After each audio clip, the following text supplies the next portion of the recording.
Explore the mysteries that still exist today. Exploring consciousness, the edge of reason.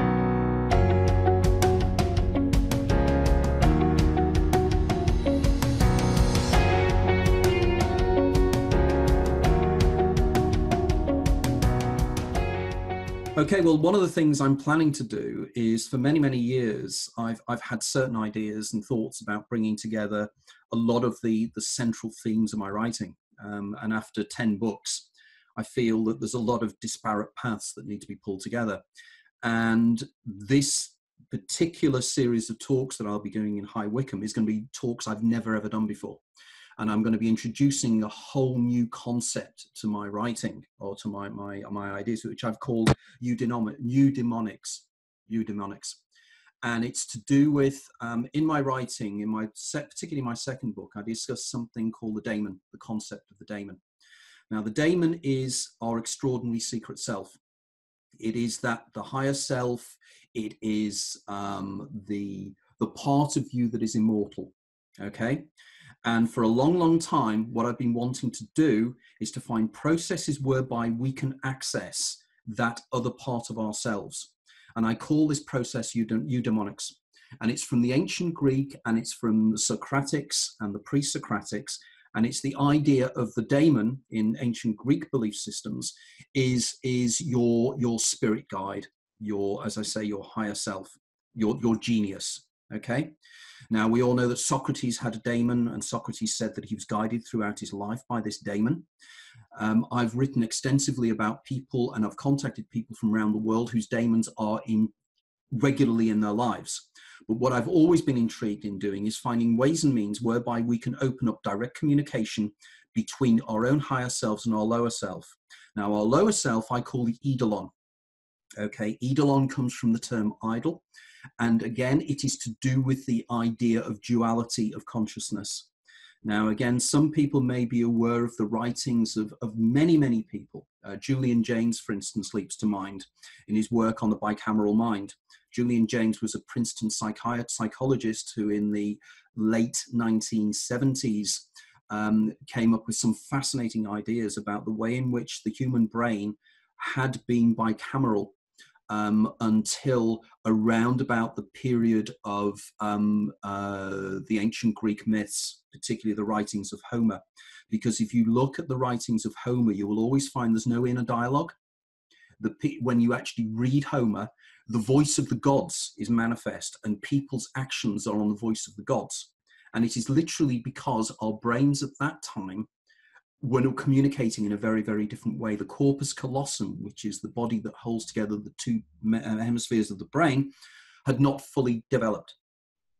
And the idea was we would hear the voices of the gods, which is our own inner dialogue, but we couldn't differentiate between the inner dialogue and a voice externally from us. Now, I argue that this entity, our daemon, is with us from birth. But not only this, but the daemon actually has lived your life before. It is your own higher self that has lived your life before. And I use the analogy of computer games, third-person computer games. Imagine a scenario that somebody could, let's take it from the first point of view, that they could create a tactile feedback suit of your body. So in other words, you wear a tactile bodysuit, and your movements as you move feeds back onto the computer screen into a three-dimensional virtual reality situation. You have an Oculus Rift on your head, or whatever you want in terms of a virtual reality headset, and you have virtual reality sound feedback. Okay, so there you are in this three-dimensional recreation of reality. Then imagine a scenario that all your past life memories are wiped clean. So you don't know who you are, you're being reborn, but the simulation is of your life. So you are in a simulation from the moment of your birth, and in that simulation, the information is drawn up from something called, which is generally known as the Akashic record, the Akashic field, but what I call is the 0 point field. well, I don't call it the 0 point field. People like Bernard Hayes and scientists have been talking about the 0 point field for some time. This is an informational field that creates everything. We live in an illusion. We live in Maya. What we think is reality is the reality that's given to us by our senses. And we believe it is external to ourselves. It is not. Everything is internal to ourselves. So therefore, there is a program of your life, and not only is there a program of your life, but there's a program of every decision you make. And that program contains the outcome of every decision and can render every decision. Again, I'm fascinated by quantum physics and the idea that the wave function of reality can be collapsed by the act of observation of a sentient being. So in other words, you collapse the wave function of your reality by observing it. Before everything is observed, it is just a wave function. It is literally a wave of probabilities, which is collapsed into a point reality. Again, I do the research on this because I'm fascinated by the work of people like Stephen Hawking.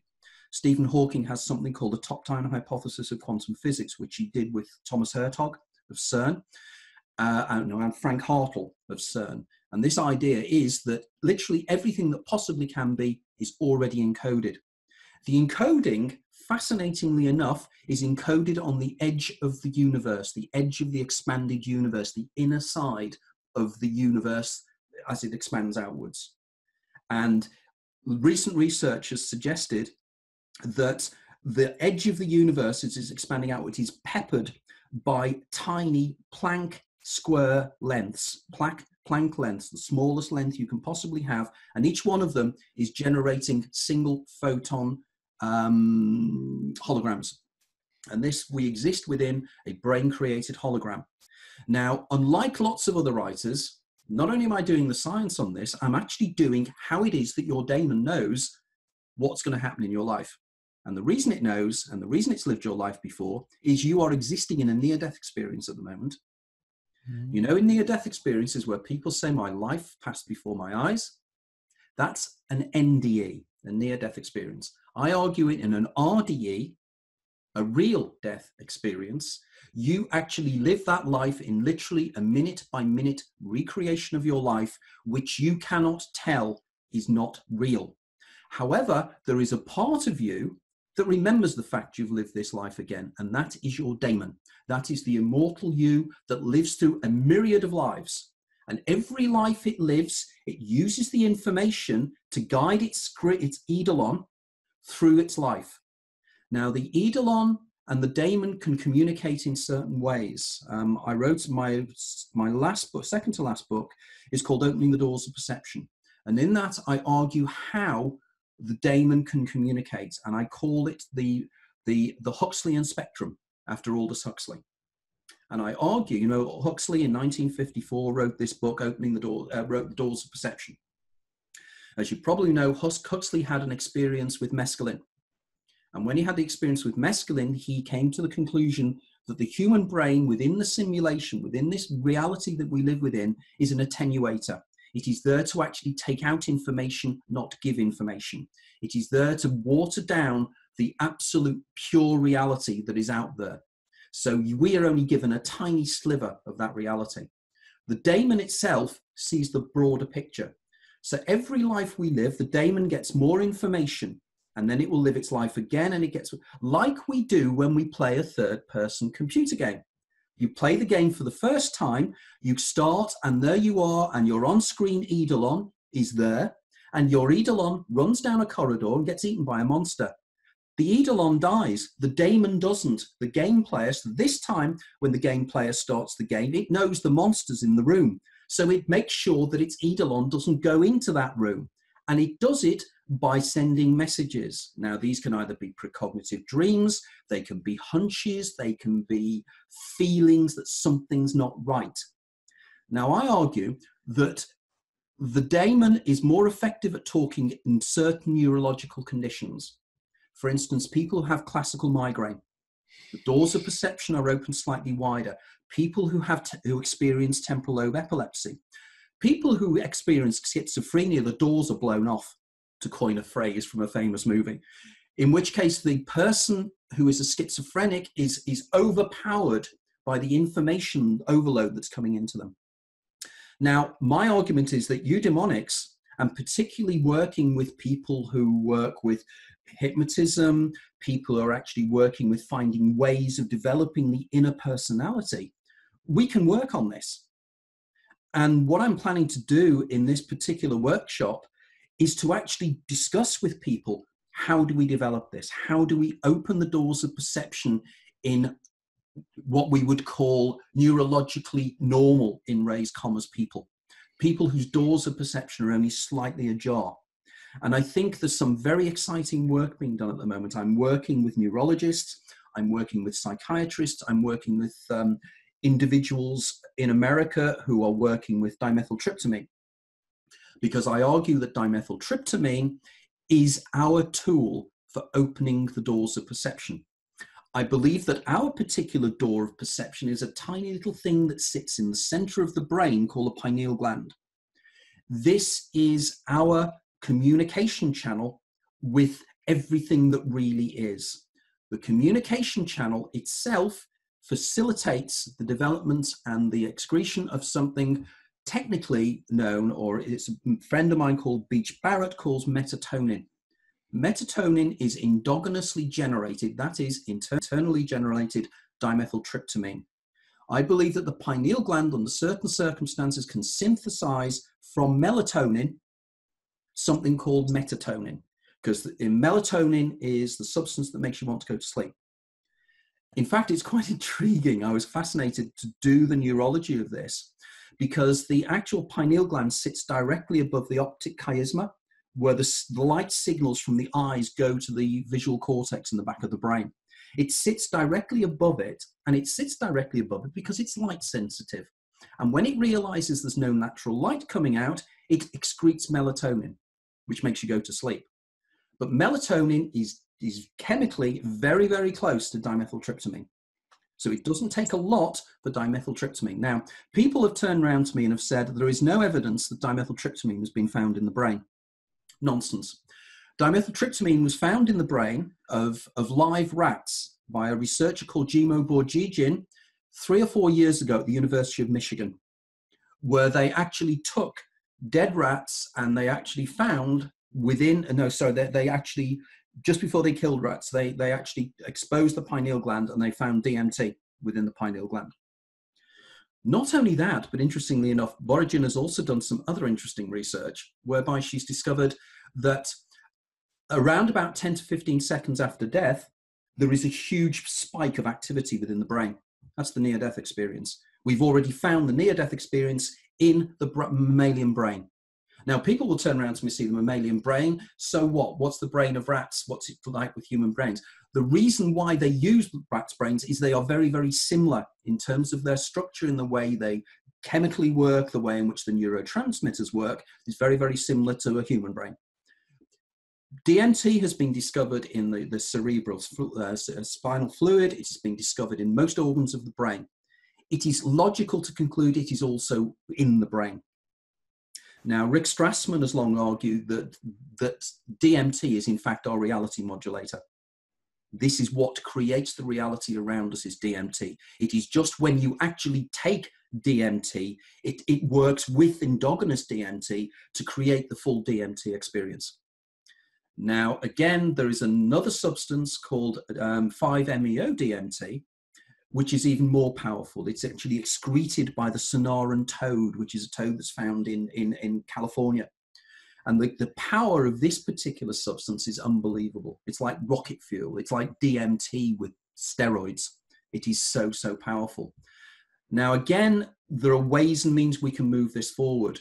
I'm working with two Austrian researchers, a consultant neurologist called Dirk Prokol, and a consultant psychologist by the name of Dr. Engelbert Winkler.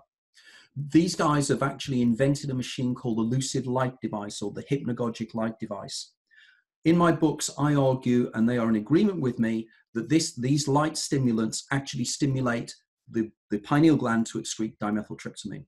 So if we can actually start working with the light machine, now there's going to be a paper due out from the University of Sussex later on this year, which actually is proving a lot of the things I'm saying, particularly in terms of the relationship between the lucid light device and hypnagogic experiences. We are really now starting to cock on gas. An awful lot of this stuff is now coming together. Now, my intention in the talk is to really give the information, the real leading edge stuff of where I'm going with my work. And I am so excited about this. And I think eudaimonics is going to be the way forward. It's going to be, I used to call it the daemon eidolon dyad. That is one of the elements of this. Something else I called itlad, which is to do with the near-death experience. But I feel we need to now give it an overall definition. And this event will be the first time in the world where I'm actually going to be discussing this and wanting feedback from the audience in terms of this. Very, very, very exciting. Now, my two fellow speakers, it's perfect for this. I've worked very, very closely with Graham Nichols over many, many years and his out-of-the-body experiences. In fact, Graham Nichols contacted me out of the blue because in one of my books, I was very, very dismissive of the near-death experience as actually being somebody having an out-of-the-body experience in consensual reality. I argued that it was an internal experience where you were moving around within your own internal lucid dream. Graham has actually shown to me in very, very powerful terms that that is not the case, that you can get out of your body and have experiences in this reality. Graham will probably talk about his amazing experience where he had a precognitive out-of-the-body experience, which took place in 1999, but you will ask him about that because it is amazing. Penny Satori, in her case, she's been working very, very closely with the near-death experience. Penny's work is absolutely fascinating, and Penny is very much on tune with me as well. So we have this huge Venn diagram. So we have Penny's work, Graham's work, and my work in the middle, overlapping with all this. And both those guys are going to be at the talk, together with another friend of mine, Michael Arnheim, who I know and I've done talks with as well. And I know with Ewan's work as well in terms of NLP, because I think NLP is one of the links to this, because if you look into NLP and neuro-linguistic programming, you'll find that they have very, very similar themes to the things I'm talking about. It's actually finding your inner self, and it's actually communicating with that inner self. Join Anthony Peake, Graham Nichols, Ewan Mockery, Penny Sartori, and Michael Arnhem and explore consciousness, the edge of reason.